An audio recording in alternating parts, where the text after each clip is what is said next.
আসসালামু আলাইকুম। আমরা আমাদের পুকুরের মধ্যে আজকে ইনশাল্লাহ চুন প্রয়োগ করব, যাতে পুকুরের যেই আগের যে পানির কালারটা তা যাতে পুনরায় চলে আসে, এবং যাতে করে কোনো ধরনের কোনো ব্যাকটেরিয়া বা কোনো ধরনের ভাইরাস যাতে আমাদের সেই পুকুরের মধ্যে কোনো আক্রমণ না করতে পারে। তো আপনারা সকলেই জানেন, আমরা আমাদের পুকুরের মধ্যে কিছুদিন পূর্বে আমরা আমাদের সেই পুরনো পুকুর থেকে কিছু মাছ সংগ্রহ করে এটার মধ্যে এনে ছেড়েছিলাম।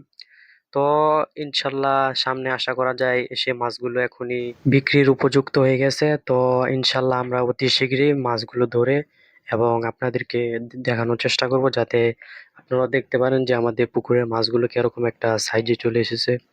তো আজকে আমাদের সেই পুকুরের মধ্যে চুন দেওয়া শেষ হলে ইনশাল্লাহ কালকে পটাশ দেওয়ার জন্য চেষ্টা করব, যাতে পুকুরের মধ্যে কোনো ধরনের ফাঙ্গাস যাতে তৈরি না হতে পারে।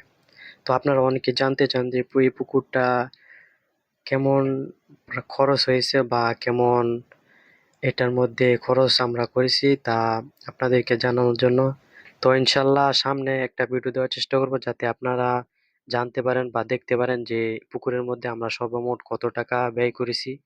তো ইনশাল্লাহ এখন থেকে চেষ্টা করব প্রতিনিয়ত লং ভিডিও দেওয়ার জন্য। তো আমরা আমাদের পুকুরের মধ্যে যে কার্প জাতের মাছগুলো আছে বা যে দেশি জাতের মধ্যে কিছু মাছ, সেই মাছগুলো ছাড়ার চেষ্টা করি, এবং যাতে সেই মাছগুলো আমরা আমাদের সেই পুকুরের মধ্যে চাষ করতে পারি। তাই জন্যই আমরা আমাদের সেই পুরনো পুকুর থেকে মাছগুলো বা পোনা রেণুগুলো ধরে আনা। তো আপনারা অনেকে জানতে চান যে আমাদের খামারের মধ্যে কি কি প্রাণী আছে বা কি কি পশু পাখি আমরা পালন করি, তা আপনাদেরকে দেখানোর জন্য।